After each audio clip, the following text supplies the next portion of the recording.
Get the unmissable news stories of the day. This is the Beijing Hour. Examining the events that impact and shape China and the rest of the world. This is the Beijing Hour, 1 hour of news and information brought to you every weekday. Now here's your host. Shane Bigham with you on this Monday, June 22nd, 2026. You're listening to the Beijing Hour, coming to you live from the Chinese capital. On today's program, British Prime Minister Keir Starmer has announced his resignation. Mediators between the U.S. and Iran say the two countries have agreed on a roadmap to a final peace deal. APEC business leaders say China's green technologies are helping to drive the clean energy transition. In business, China's fourth international supply chain Expo is underway. In sports, a bounce-back victory for the Spanish squad at the World Cup. In culture and entertainment, wrapping up Shanghai International Film Week. Now, today's top stories. Keir Starmer has resigned as British Prime Minister and leader of the Labour Party. He delivered a statement outside 10 Downing Street, saying that every decision he's made in office has been about putting the country first. The question my party is asking now is whether I am best placed to lead us into the next general election. I have heard the answer of my parliamentary party to that question, and I accept that answer with good grace. Every decision I've taken has been about putting the country I love first. That is why I will resign as leader of the Labour Party. I have spoken to His Majesty the King this morning to inform him of my decision. I will ask the National Executive Committee of the Labour Party to set out a timetable with nominations opening on the 9th of July and completed by the summer recess. In the case of a contest, this will ensure a new leader is in place before Parliament returns in September. I will remain in post as Prime Minister until the contest is complete, and I will do everything I can to ensure an orderly handover of power. I will also give my successor my full and unequivocal support. Starmer adds that after leaving the biggest job in the UK, he'll now spend more time with his family. Michael Voss has more on people's reactions. There's not a lot of surprise that he has stepped down. This has been building up for several months now. It was a very determined but emotional speech he gave outside of 10 Downing Street at the end, when he said he was going to now dedicate himself to his wife and his children. He was holding back his tears. Just 2 years ago, Keir Starmer became Prime Minister, leading the Labour Party to a landslide victory, one of its biggest in history. But since then, there's been a series of mistakes. There's been U-turns over unpopular policy issues. There was the question about his judgment appointing Peter Mandelson to ambassador to the United States because despite his known association with the paedophile Jeffrey Epstein. And then you've had the rise of the populist right-wing party under Nigel Farage. In May, there were local elections which Farage's party won resoundingly. Large numbers of Labour councillors lost their seats. And I think that was really the moment when it was felt that Keir Starmer could well lose his job. Then came the election of the former Manchester mayor, Andy Burnham, in a difficult seat. In the local elections, the Farage's party had cleaned the floor. They'd won tremendously. But Andy Burnham won a really significant majority in that election, which I think led people within the Labour Party to believe that this was the person to lead them into the next election in 3 years' time. That was Michael Voss in London. Colombian right-wing candidate Abelardo de la Espriella is set to be the country's next leader as he clinched a narrow victory in the presidential runoff. Michelle Begay has more from Bogota. 99% of the votes have been counted. This is a pre-count, but usually it doesn't vary much once there's an official count going on or given. 12,944,000 votes for Abelardo de la Espriella. He is winning by a won by a very tight margin. Only 250,000 votes really separate the two, which means that there are a lot of people who did want to see change. This is the night that marks the beginning of a new story for the nation, the night when a new era begins, a change of course, the homeland of miracles. Let's remember is that candidate who's bringing about change and promising because he is that outsider. But at the end of the day, many people did go for Ivan Cepeda as well. So we're going to have to listen and see how he's going to bring the country together in the future. Well, what we've been seeing with a lot of this campaign season, it's been geared towards social media. So we're seeing a lot of bombastic rhetoric being talked about, but not in-depth policies. But what he did promise was a change in terms of going after a lot of the criminal gangs, no peace talks, really hard line against, he was the law and order candidate, is what he said. He was the tiger who's going to go after these leftist guerrilla groups and criminal gangs. He also promised to slash state spending in comparison to the leftist president, Gustavo Petro. He says, in fact, that he is going to bring it down 40% in the next 4 years. He also says that he wants to follow the example that the president of El Salvador has given, which has been to build these 10 mega prisons in the country and really tackle a lot of the security issues that way. That was Michelle Begay reporting. The ruling Prosperity Party of Ethiopia has maintained an overwhelming majority in parliament after the June 1st election. Results show the party won 438 of the 486 seats in the House of Representatives, setting the stage for a new government. Some seats were excluded due to security issues and voting irregularities. The election drew a turnout of over 96% from more than 54 million people registered to vote. African Union officials have welcomed the election as a successful step for Ethiopia's democracy. Coming up, the U.S. and Iran have agreed on a roadmap to achieving a lasting peace. Discover the realities and responses to our changing climate with Climate Watch. Uncover critical issues such as the Masai Mara's disrupted wildebeest migration and the drop in the Panama Canal's water levels. Delve into solutions for a sustainable future. Tune in to Climate Watch on your favorite podcast platform. Become more eco-conscious and take action to protect our planet. Mediators say Iran and the U.S. have agreed on a roadmap to reach a final peace deal within 60 days. Technical talks between both sides are set to continue this week in Switzerland after the first round of negotiations aiming to end the war. A joint statement issued by mediators Qatar and Pakistan says the parties have agreed to establish a high-level political oversight committee to guide the process. The statement also announced the creation of a direct communication channel to ensure safe commercial navigation through the Strait of Hormuz. A system has also been established to help maintain the ceasefire in Lebanon. Iranian Foreign Minister Abbas Araghchi says the sides have waived sanctions on oil and petrochemical exports. The blockades ended. Frozen assets are partially released and a large reconstruction program has started. Saper Saremi has more. We can see now there was a statement from the delegation called 168 MENA that we can now claim that some progress has been made. But it's very easy to understand what the priorities of each party is. U.S. officials want just the Strait of Hormuz to be open, and also they want to discuss the nuclear issues as soon as possible.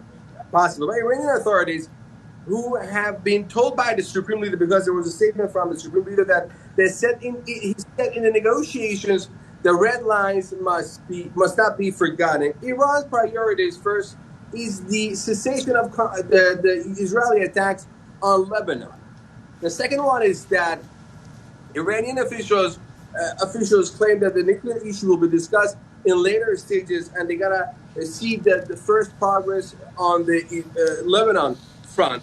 Regarding the asset release, because it's very important for Iran's economy, because now Iran's economy is in a very, very bad shape. So Iran needs this money as soon as possible. And according to Araghchi and some state officials, there has been some progress regarding the releasing of those frozen assets, estimated to be $24 billion. And also in the statement, there was mentioned that as a part of the agreement, the U.S. Treasury, OFAC, has issued 60-day waiver for Iranian oil and petrochemical exports. So we have to see how these negotiations will go. And according to the spokesperson of Iran's foreign ministry, the delegation will not have negotiations today, but there will be some talks between the technical teams of the two countries. That was Saper Saremi reporting. Well, despite the positive tone of the joint statement, the Iranian delegation reportedly left Sunday's negotiations over U.S. President Donald Trump's threat to launch further strikes. Top Iranian negotiator Mohammad Bagher Ghalibaf says the U.S. should be careful about its comments, and Iranian armed forces are ready to respond. Trump's comments came after Iran said it again closed the Strait of Hormuz, claiming Washington had failed to meet its commitment to halt fighting in Lebanon. Philip Crowther with the Associated Press reports from Zurich. U.S. delegation and the Iranian delegation, including its foreign minister, Araghchi, were actually in the same room. That also, though, included the mediators from Pakistan and Qatar, their respective prime ministers, in the room for those roughly 80 minutes, we believe, that those two warring factions, despite a ceasefire, were in the room together at the same time. For the United States, it wants to make sure that the Strait of Hormuz remains open and that there are no longer any threats from Iran to close it all over again. For now, the ceasefire, at least, between the United States and Iran, that is holding. But the goal here of these negotiations is to turn that memorandum of understanding that all parties signed into a lasting peace, into a lasting agreement. And the biggest part thereof is going to be discussions on Iran's nuclear program. Somehow these two parties, the United States and Iran, want to get to a solution for Iran's nuclear program that is satisfactory to both parties. And they want to do this in a very, very short time frame indeed. They're giving themselves 60 days that could be extended, of course, at some point. But compare how long it took to get the nuclear deal with Iran off the ground during the Obama administration, the JCPOA as it is called. That took a year and a half of negotiations. This time, they're giving themselves 60 days. That was Philip Crowther reporting. Israeli Prime Minister Benjamin Netanyahu says Israeli troops will remain in southern Lebanon for as long as necessary. Defense Minister Israel Katz says their soldiers are free to act without restriction to eliminate threats in Lebanon. Jonathan Regev reports from Tel Aviv. It is well understood that Iran is putting all of its pressure in order to have the Israeli forces possibly even withdrawing from Lebanon or at least stopping their actions. And in the sense, two statements coming today. First from Defense Minister Israel Katz, who said loud and clear, Israeli forces will remain in Lebanon. There are no plans to withdraw. True, Israel is not acting in Beirut, for example, for quite some time now. And also, Israel is saying that it will not act in Lebanon. It will not strike Hezbollah positions if Hezbollah keeps quiet on its side. But the main point there from Israel Katz is that the Israeli forces will remain in Lebanon. Shortly after, the chief of staff, Eyal Zamir, who was in southern Lebanon, inside the Lebanese territory, reiterating the same message. The forces are there to make sure that the northern communities, the border communities, are well defended. This is the lesson that Israel learned from the October 7th attack on the Gaza border. Back then, the Israeli forces were not present in enemy territory, in Gaza territory, and then came the attack on the border communities. This time, the defense minister and the chief of staff saying that the forces have no plans to withdraw whatsoever. Israel is, it has to be said, is expecting quite a strong pressure on this issue from the United States. Perhaps some encouragement for Israel in recent comments coming from Donald Trump asking Iran to curb Hezbollah, but it's still well understood that Israel can and probably should expect tough pressure from the U.S., at least to hold its fire and perhaps to even withdraw from some of its positions. This is something that the defense minister, the chief of staff, and in previous days, even Prime Minister Netanyahu all said that Israel has no plans to do that whatsoever. That was Jonathan Regev reporting. Hezbollah chief Naim Qassem says the group remains committed to a ceasefire, but warns it'll respond to any violations by Israel. Israel will not remain in Lebanon, regardless of how much it escalates its aggression. We are committed to any ceasefire that brings a complete end to the attacks, but we will not accept violations. Any violation will be confronted, and we will respond in the way we see fit. Now, Qasem accused Israel of attempting to redefine the ceasefire reached in November 2024 by maintaining freedom of military action inside Lebanon while demanding full compliance from Hezbollah. He said any future understanding must be based on a complete halt to Israeli attacks, full withdrawal of Israeli forces, and deployment of the Lebanese army south of the Litani River. He added that the U.S. can compel Israel to stop its attacks if it chooses to do so. Foreign ministers from Egypt, Saudi Arabia, Turkey, and Pakistan have met in Cairo to discuss the U.S.-Iran agreement. The four diplomats have looked at ways to help mediate a permanent ceasefire between the U.S., Israel, and Iran. Yasser Hakim has more. The quartet meeting focused heavily on the U.S.-Iran conflict and the direct peace talks taking place between the main parties in Switzerland on Sunday. In a statement in Cairo, the four members said they had discussed means to gap the differences between the warring sides, especially on issues like Iran's nuclear program and keeping the Strait of Hormuz open for international trade. It's an important meeting with the timing and high-level delegations present in Egypt. They have outlined a vision for mediation, putting in consideration for regional security. They are also coordinating with officials in Switzerland to ensure that the best interests of all the countries in the region are included in any final deal. Dubbed the Regional Four, the foreign ministers of Egypt, Saudi Arabia, Pakistan, and Turkey also met with U.S. envoy Massad Boulos and Egyptian President Abdel Fattah el-Sisi, who emphasized that any deal should guarantee the safety and security of the Gulf Arab states. But one of the thorniest issues that threaten to hamper the fragile ceasefire concerns two countries that are not even present in the talks, Lebanon and Israel.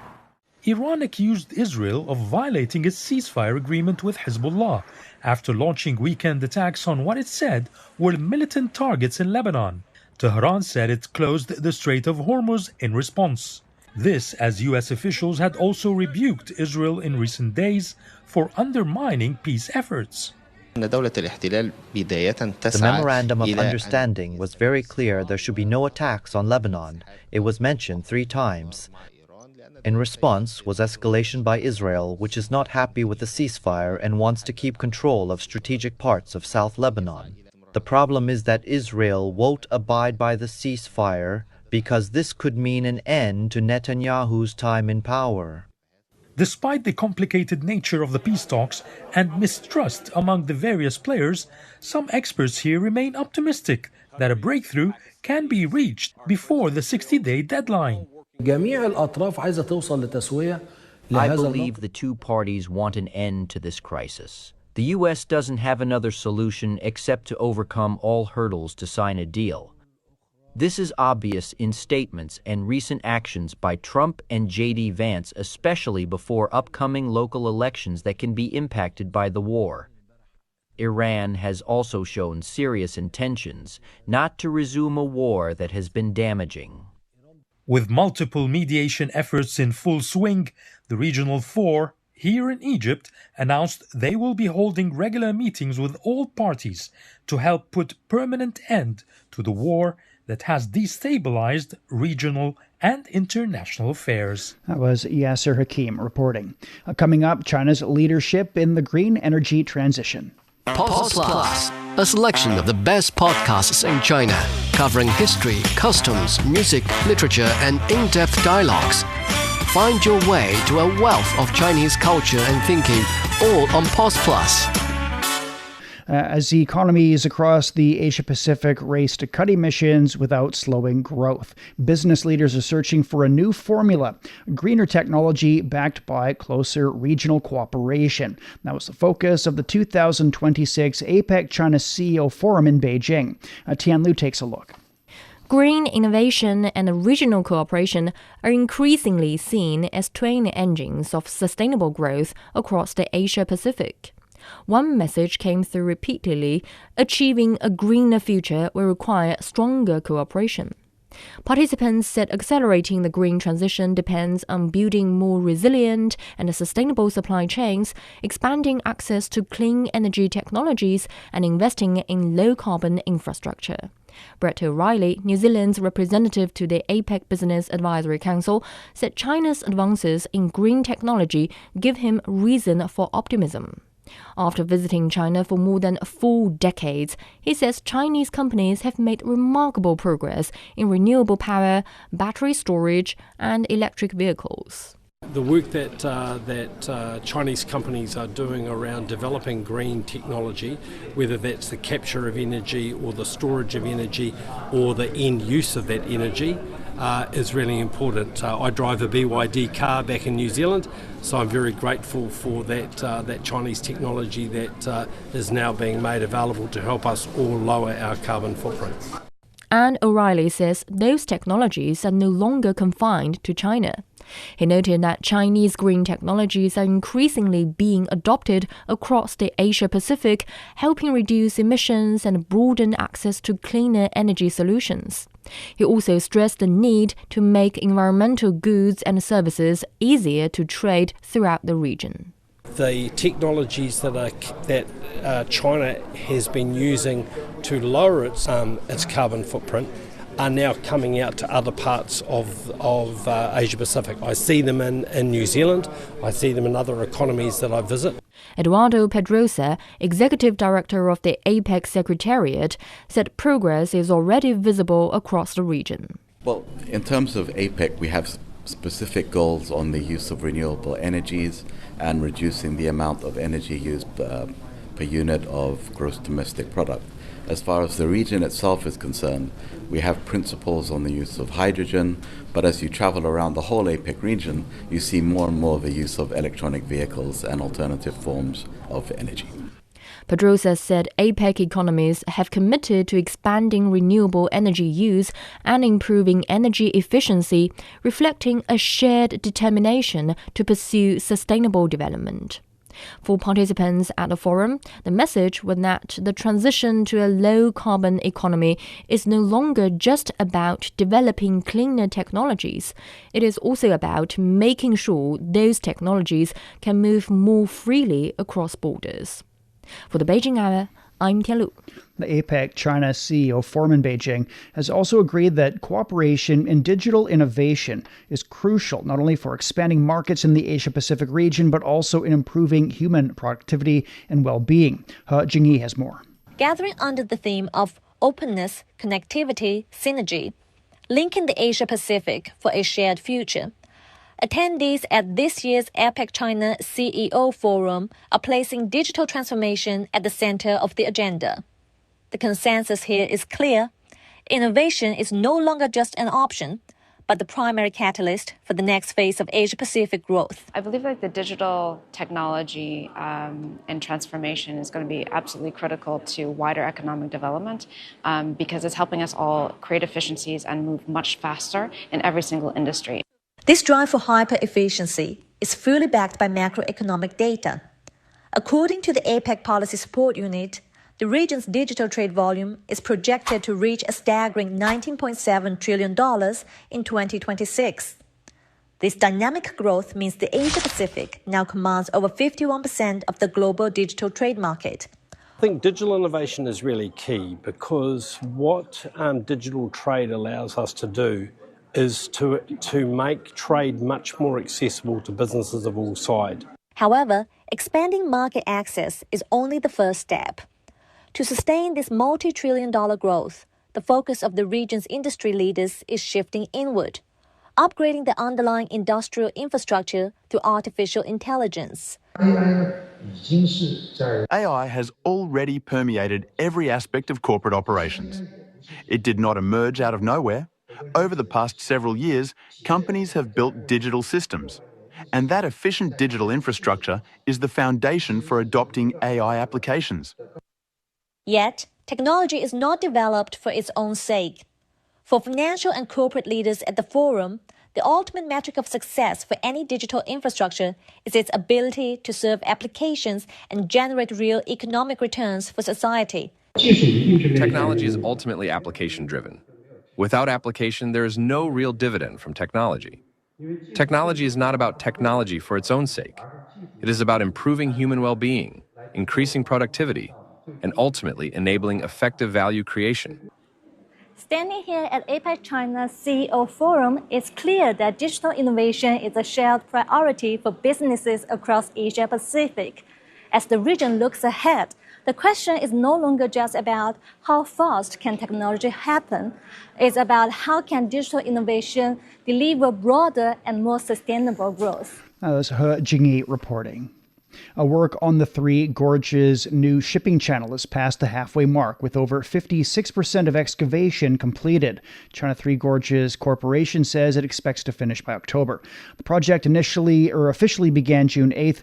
It includes a new channel more than 6.5 kilometers long north of the existing locks and upgrades to Gajoba Dam designed for 10,000-ton vessels. Once complete, annual two-way capacity is projected to reach 336 million tons, boosting Yangtze River transport and supporting the Yangtze River economic belt. Young women who have lost their limbs during the Israeli war on Gaza have formed the first amputee women's football team in Palestine. Their goal is to compete on the world stage next year. Nadra Al-Tibi has more. On a football field in central Gaza, young women train on crutches. For them, football has become a path to recovery and a way to reclaim part of their normal lives. Among them is a 24-year-old Rosanne Khira, a former runner. She lost her leg during the war but refused to give up her passion for sports. انضمت أنا لهذا الفريق لأنه أنا بالأصل أنا كنت عداءة. I joined the team because I was already an athlete. Sports have been part of my life since childhood, and my family is also very athletic. Losing my leg will not stop me from pursuing my dreams and favorite hobbies. On the contrary, I will continue. The team brings together young women rebuilding their lives after life-changing injuries. For many, the field has become a place to regain confidence and purpose. My injury changed my life completely. I used to work as a photographer and move around freely. But today, I cannot because of my injury. I saw the team online and decided to join. It encouraged me to prove that my life did not end because of my injury. The road has not been easy. Local sports activities and competitions have come to a halt during the war. Yet, these players continue to train, hoping to build a new future. Our goal is not only to provide psychological support, we are also preparing for the Women's Amputee Football World Cup in Europe in 2027. We are racing against time to develop these players and help them compete at a level that represents Palestine with pride. According to the Palestinian Olympic Committee, the Palestinian sports community has lost nearly 1,000 athletes during the war, and more than 265 sports facilities have been destroyed across Gaza. Gaza's sports sector has been hit hard by the war. Many facilities have been destroyed, while others now shelter displaced families. Yet Palestinian athletes, including those who lost their limbs, continue to pursue their dreams. That was Nadra Al-Tibi reporting. Beijing will be getting thunder showers overnight and through tomorrow. Low of 20 is up to 30 on Tuesday. Shanghai will see a light rain tonight and tomorrow. A low of 22 and a high of 24. Chongqing's getting some rainfall overnight and through tomorrow. A low of 22, the high is 30. Nanchang will see rainstorms as well, easing to moderate tomorrow. A low of 25 and a high of 28. Lhasa is getting showers tonight. It becomes cloudy tomorrow. A low of 13 and a high of 27. It's time for a short break. So far this hour, British Prime Minister Keir Starmer has announced his resignation. Mediators between the U.S. and Iran say the two countries have agreed on a roadmap to a final peace deal. And APEC business leaders say China's green technologies are helping to drive the clean energy transition. Shane Begum with you. Stay with us here on the Beijing Hour.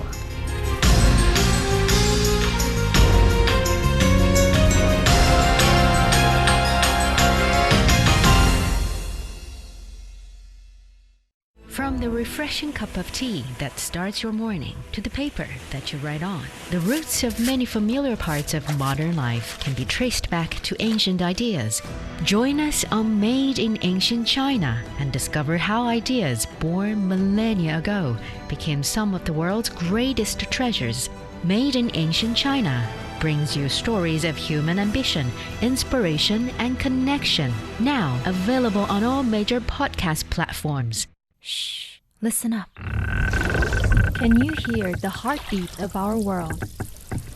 It's vibrant and pulsating with the essence of life itself.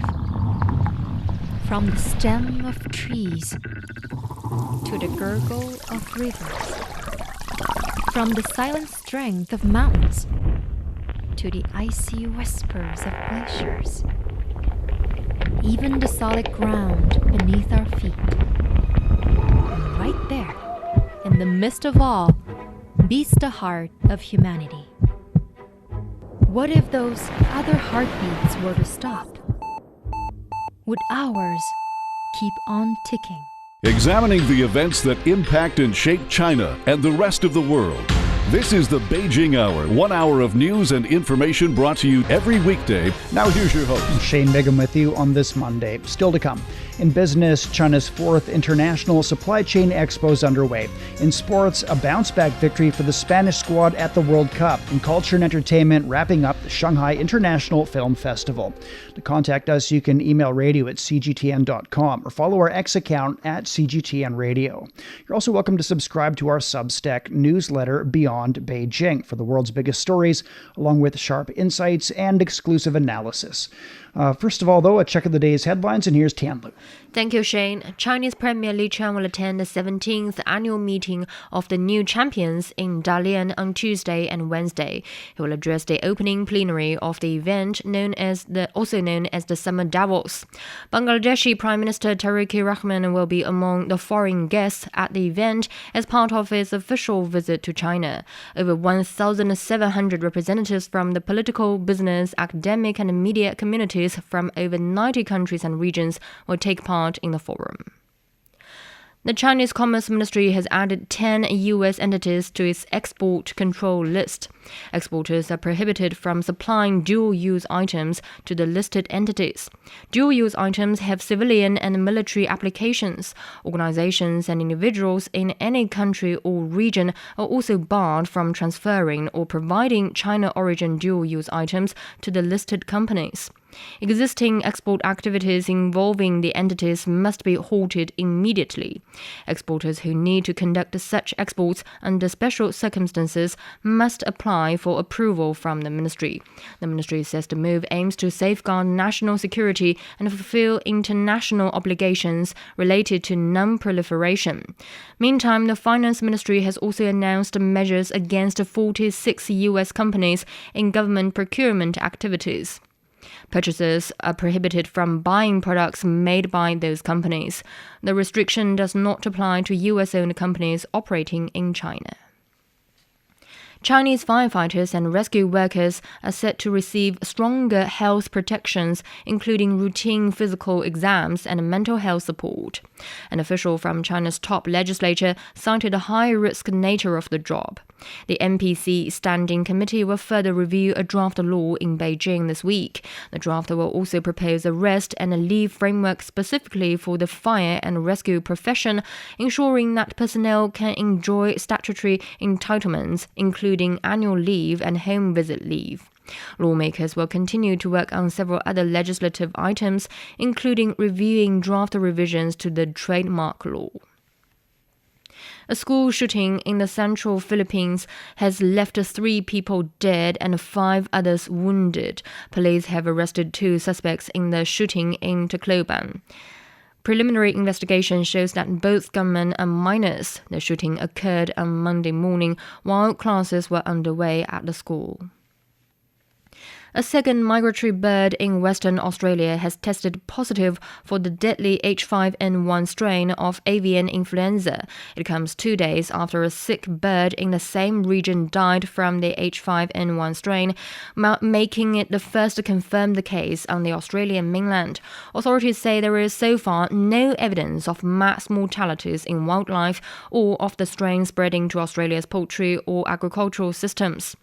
Inghams, one of Australia's largest poultry producers, is implementing a complete lockdown of its entire Western Australia operations to mitigate potential risks posed by avian influenza. Mourners in Beirut have paid tribute to Lebanese conservationist Mona Khalil, who died Friday at 76 from wounds sustained in an Israeli strike on her southern coastal home earlier this month.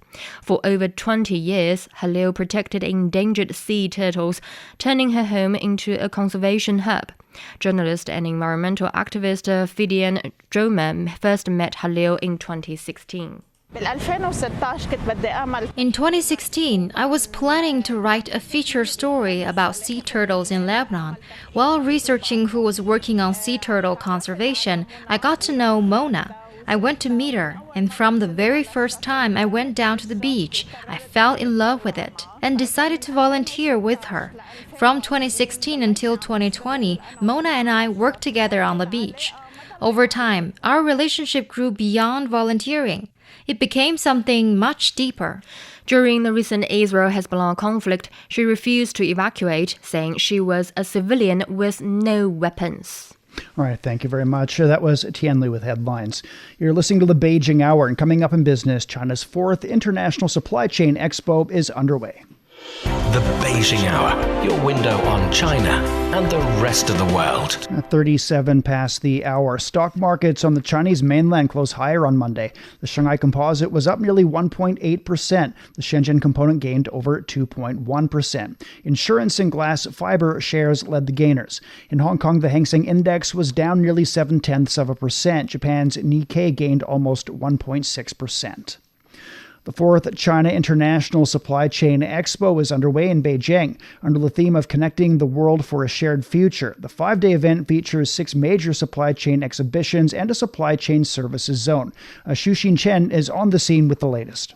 The 4th China International Supply Chain Expo officially kicked off here in Beijing Monday morning. I am standing at the south entrance of the Expo venue. The event will run 5 days till Friday, and it stands as the world's first national-level expo dedicated to global supply chain collaboration. Straight to the numbers. Nearly 700 exhibitors from almost 90 countries, regions, and international organizations are participating this year. 2/3 of them are from Fortune Global 500 companies and industry leaders. We're talking about industries in such of high-end equipment, new energy vehicle, consumer goods, and many more. Dozens. Oh, and this year, I have to talk about this. So for this year, the largest highlight for the expo is a AI dedicated zone. First time to be included in the expo, showcasing end-to-end artificial intelligence applications across food industrial chains. We're talking about research and development to smart manufacturing to logistics and after-sales services. Meanwhile, green and low-carbon solutions are also big draws at the event. Dozens of industry forums and business sessions will run through the week, purposely built to connect buyers and suppliers directly and turn talks into real deals. The organizers of the event say that the main goal of the event is actually to stabilize global supply chain and strengthen cross-border partnerships and inject fresh momentum, growth momentum into industries worldwide.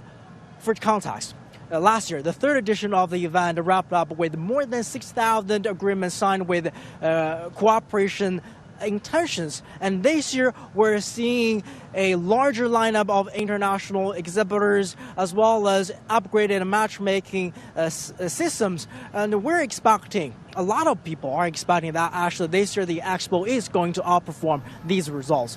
That was Xu Xinchen reporting. And for more on the Expo, Vivian Nunes spoke with Wang Yaojing, an associate professor of economics at Peking University. Now, this Expo is in its fourth year, and during that time we've seen a huge amount of unpredictability in global supply chains, particularly in areas such as energy. How have firms changed their approach to supply chain management over that time? So for decades, the supply chain's goal was to keep inventory as low as possible to free up working capital. But now organizations are holding higher buffer stocks of imported raw materials or critical components to absorb certain delays or disruptions. And firms are structurally shifting from this just-in-time model to just-in-case model, which is all about managing risk and protecting business continuity. So many firms are diversifying their supplier base, building redundancy into critical parts of their supply chains, and in some cases relocating production closer to key markets. This may raise costs in the short run, but firms view it as an investment in long-term stability. So I think the biggest change is that supply chains are no longer viewed simply as an operation issue. They have become a strategic issue, and supply chain decisions increasingly being discussed in the boardroom. Is that the same at the national level then? How have governments responded to the pressures that we've seen, such as those energy crises in Europe, in the Middle East, as well as those unpredictable trade policies from the US? Have they encouraged firms to prioritise shorter or more diverse supply chains, especially in key industries that people really rely on? Well, yes, governments have responded quite dramatically over the past few years. One of the biggest changes is that supply chains are being viewed as a national security issue and not just economic efficiency. A good example is Europe's response to the disruption of Russian natural gas supplies. So governments encourage firms and utilities to diversify their energy sources, like sign contracts with alternative suppliers. And the EU is also forcing large multinational corporations to undergo mandatory supply chain audits and stress tests every 2 years. So in general, governments are actively intervening using a mix of carrot, like massive financial subsidies, and also stick, like strict legal mandates, but to force firms to shorten or diversify the supply networks. While some countries have focused on making supply chains shorter or more diverse or even concentrated, China is emphasizing the importance of keeping the global supply chains open, connected, and stable. So from the Chinese perspective, there are three key goals, I think. First one is to demonstrate China's role as a reliable participant in global supply chain and reassure the international businesses about the country's manufacturing and logistic capabilities. And second, China is to want to promote its cooperations in emerging sectors, such as advanced manufacturing or digital technologies. And third, to advocate for more diversified and interconnected global supply chain system rather than fragmented by geopolitical tensions. That was Associate Professor Wang Yaojing at Peking University, offering her insights on the ongoing China International Supply Chain Expo. The chairman of the 48 Group, which promotes China-UK trade relations, says emerging technologies such as AI, quantum computing, and robotics are transforming every sector of the global economy, creating new business opportunities. Jack Perry says European companies can benefit from deeper engagement with China's technological development. I mean, you look at the robotics, you look at hardware, software, data governance, and I think that's a huge issue. Data governance and the security within it needs to be dialogue that needs to happen between all countries, and isolating China in that just doesn't help anyone because they're one of the biggest leaders in it. So I think European countries have an opportunity to make sure that they're included with China's growth. We can do that through technology in places like Shenzhen. Perry also says the world is changing dramatically, with AI serving as the brain and robotics being the implementation. He added that more and more companies will be using robotics, and this means more opportunities for other companies. China's released an action plan to stabilize and improve the environment for foreign investment. The plan details 15 measures across 5 areas, including broadening market access, streamlining administrative procedures, and enhancing support services for foreign invested enterprises. Priority sectors include services, finance, and pharmaceuticals, where market entry will be further opened. The plan also seeks to simplify processes related to cross-border mergers and acquisitions, data flows, and the reinvestment of profits by foreign firms within China. In addition, it outlines measures to promote the Invest China initiative and fully ensure national treatment for foreign-funded enterprises. China's one-year loan prime rate came in at 3% on Monday, unchanged from the previous month. According to the National Interbank Funding Center, the over 5-year LPR, of which many lenders base their mortgage rates, also remained unchanged from the previous reading of 3.5%. The two LPRs have remained unchanged for 13 months. Experts say holding rates steady is a strategic choice as China's focusing on its own economic priorities while keeping an eye on global risk. Green power from Anhui province in central China is injecting momentum into the production of enterprises in Guangdong province in the south. The Yunxiao transmission channel sends the power south. The power expressway connecting major power grids has a fixed transmission capacity, and companies must bid for the right to occupy the transmission channel. The higher the bid, the higher the priority to use that channel. So far, more than 110 market entities from Anhui and Guangdong provinces have participated. Several companies in Guangdong province purchase around 200,000 kilowatt hours of green power each, directly reducing carbon emissions from their production processes. You're listening to the Beijing Hour. Coming up in sports, a bounce-back victory for the Spanish squad at the World Cup. Sideline Story brings you all things sports related. The hottest topics, latest events, juiciest stories, all with a very personal take. Subscribe to Sideline Story Podcast for heated sports discussions covering events that are happening in China and around the world. 46 past the hour and turning to sports. Well, Spain bounced back from a disappointing opening draw at the 2026 FIFA World Cup with a commanding 4-0 victory over Saudi Arabia in Group H on Sunday.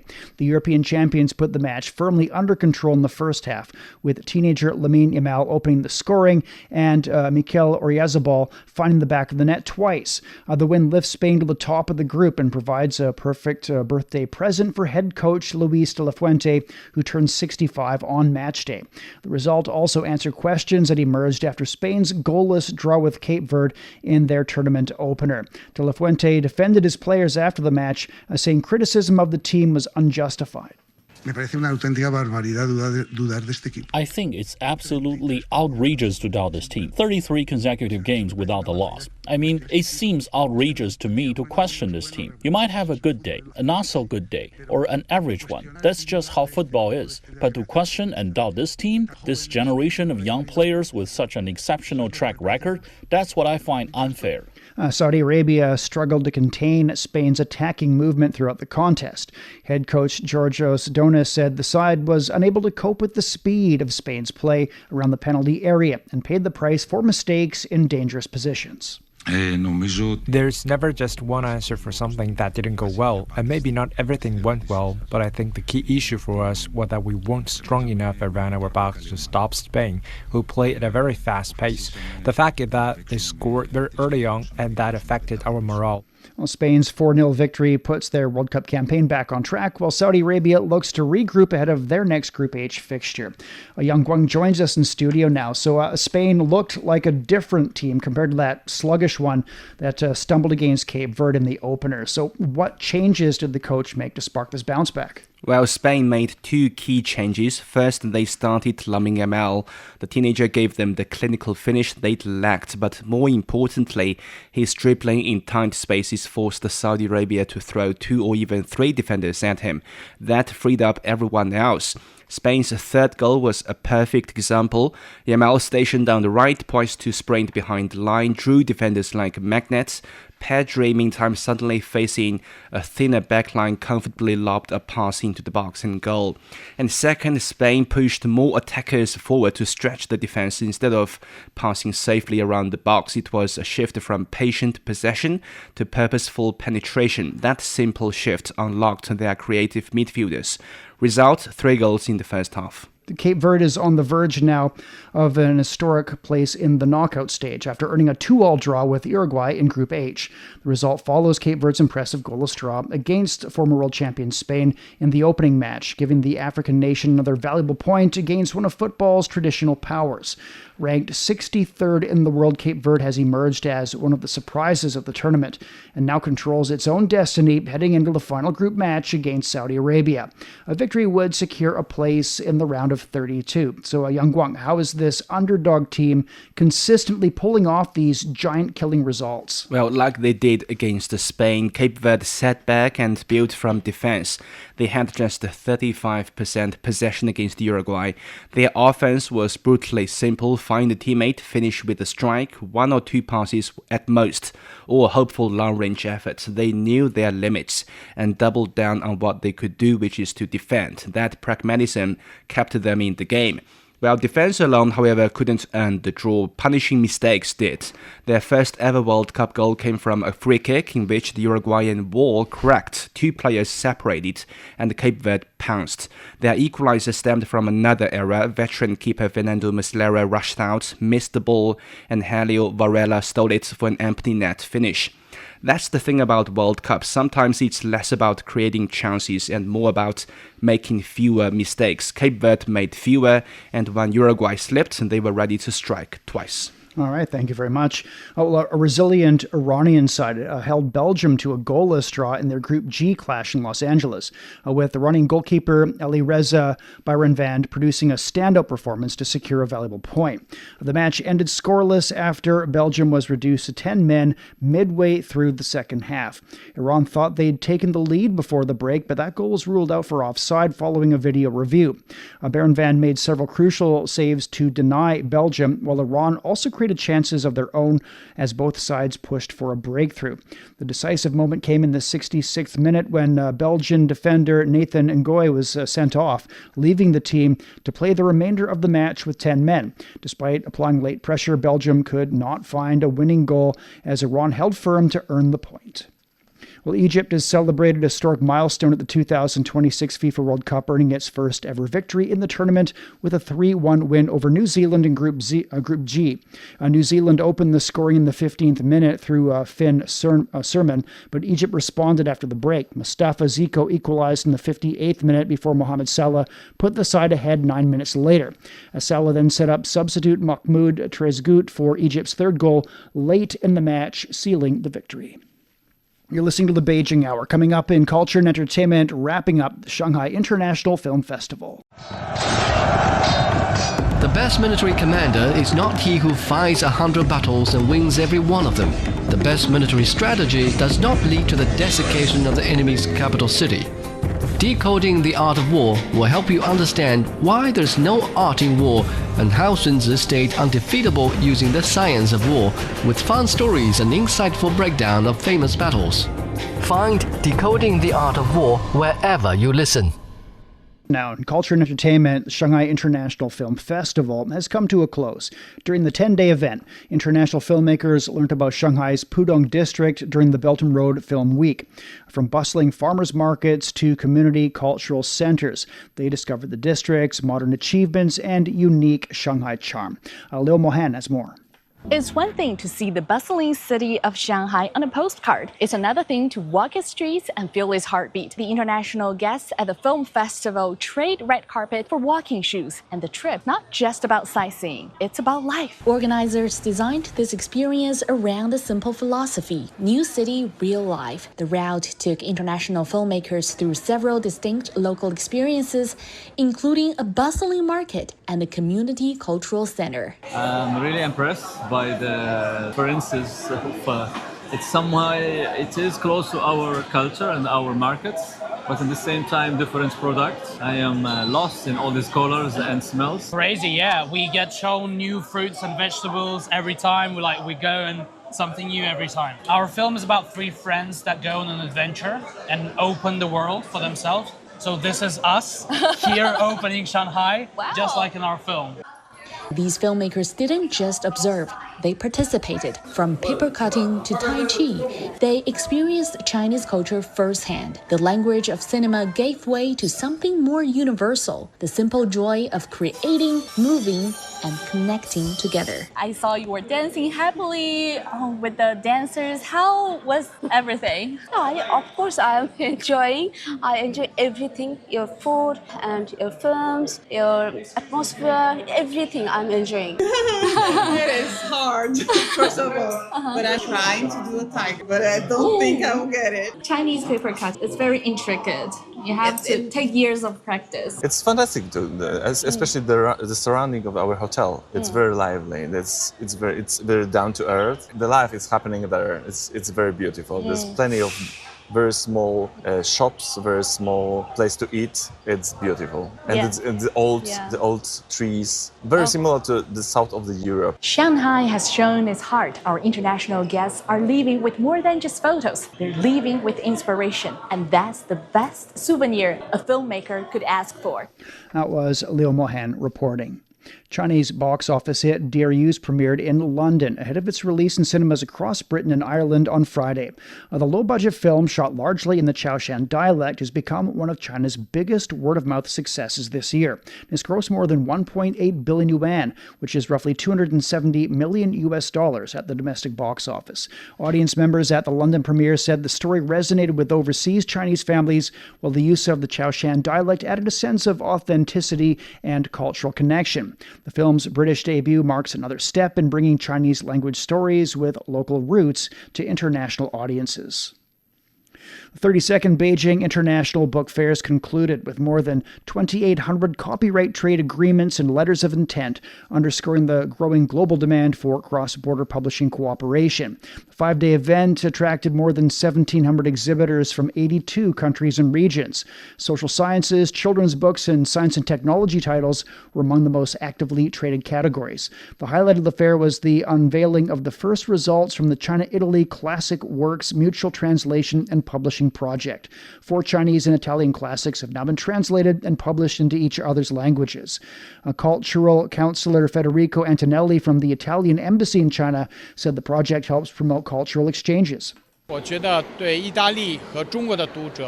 believe this will bring great cultural value to readers in both Italy and China. This year marks the first achievement, and we are now in the process of deciding the 4 books to be translated next year. Well, publishers also signed new international partnerships and copyright deals covering literature, culture, and children's books, further expanding the overseas reach of Chinese publications. Beijing's getting thunder showers overnight and through tomorrow. A low of 20, it's up to 30 on Tuesday. Shanghai will see a light rainfall through tomorrow with a low of 22 and a high of 24. Chongqing's getting some rainfall tonight and tomorrow, a low of 22 and a high of 30. Nanchang will see rainstorms overnight. That eases off to moderate rain tomorrow, a low of 25 and a high of 28. Lhasa will see some showers tonight, becoming cloudy tomorrow, a low of 13 and a high of 27. Elsewhere in Asia, Islamabad will see some rainfall through tomorrow, a low of 25. And it's up to 37 on Tuesday. Vientiane will be overcast tonight, a light rain developing tomorrow, a low of 26 and a high of 33. And that's it for this edition of the Beijing Hour. Making news today, British Prime Minister Keir Starmer has announced his resignation. And mediators between the U.S. and Iran say the two countries have agreed on a roadmap to a final peace deal. On behalf of the staff, this is Shane Bigham in the Chinese capital, hoping you'll join us for the next edition of the Beijing Hour and open a window to the world together.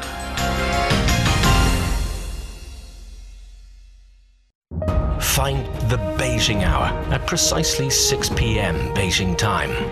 We meet you on podcast and on air every weekday. The Beijing Hour, your window on China and the rest of the world. He can't live without the Yellow River in his eyes. The Yellow River is so noble and elegant. Both my grandpa and dad made a living from the river. Would you like to move away from the Yellow River? I don't think I will. I love it so much.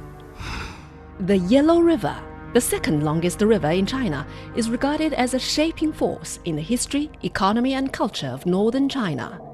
Today, about 100 million people live within its water basin, making up nearly 9% of the country's population. How is climate change felt at its headwaters, and what are the locals doing to cope with it? What are the descendants of the boatmen doing?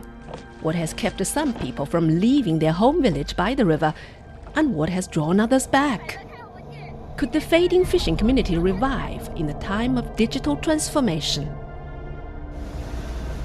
From 2021 to 2024, our reporters visited the upper, middle and lower reaches of the Yellow River, talked to the herders, farmers, boatmen, fishermen and eco-activists who share a close bond with the river, and present their stories in pictures, podcasts and videos, all in our 12-part series, The Yellow River Mosaic, available only on CGTN Radio